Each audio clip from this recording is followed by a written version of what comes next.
And welcome to tonight's regional news. We begin with a story from Venezuela. President Nicolas Maduro's party and allies have won in Venezuela's legislative elections, boycotted by the main opposition parties. With over 80% of ballots counted, his coalition had 67.6% of the vote, the National Electoral Council said. The victory means that Maduro now has total control of the country's political institutions.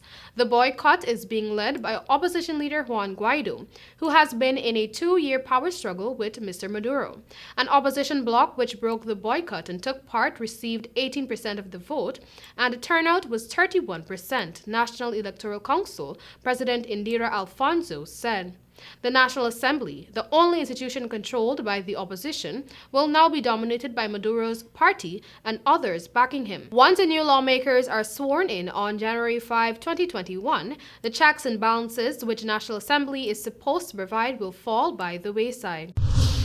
Now in Trinidad and Tobago, 45 women and 2 girls have been murdered so far, with the murder count presently at 362, females representing 13% of the homicides to date. And while these women fell victim to cold-blooded killers, jealous lovers, and men with twisted sexual fantasies, hundreds of other women remained victims of abusive relationships, some even in the confines of their own homes. The Trinidad and Tobago Police Service, TTPS, said of the 745 people reported missing for 2020, a staggering 416 of those are women and girls, which is more than half of the missing persons figure. The police said there was no confirmation as to how many of that number remain missing. Reinforcing that personal safety was something everyone had to pay attention to at all times and take steps to preserve, Prime Minister Dr. Keith Rowley said equipping women with pepper spray and tasers to protect themselves might be a situation where it could be used against the victim as well.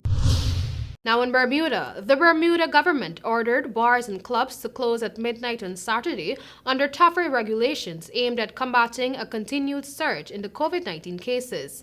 The 2-hour cut to opening hours came after Saturday's latest batch of 1,062 test results included 10 new confirmed cases. According to health officials, there has been an increase of 66 cases in the past 22 days, with local transmissions mushrooming.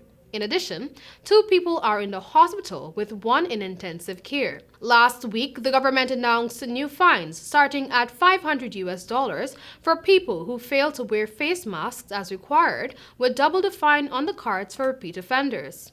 Plainclothes police officers are to be deployed to check that businesses are complying with the COVID-19 regulations. The latest cases have taken Bermuda's total to 288, including 9 people who died the last more than 6 months ago.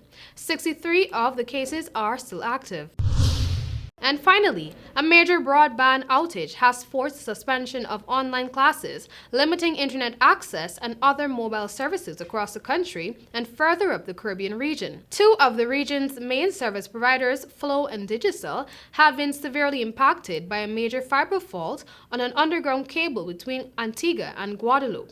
Because of this, customers will experience challenges browsing the internet, loading emails, sending and receiving WhatsApp messages, and making landline calls. Sources at Flow stated it could take some time before services are fully restored.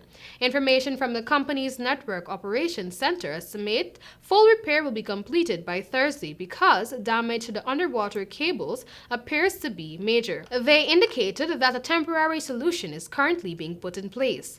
Digicel customers in Barbados and St. Vincent are also affected by the outage. Digicel, in a Facebook advisory, stated that, I quote, "Valued customer, we are aware that some of you may be experiencing an outage with your internet services.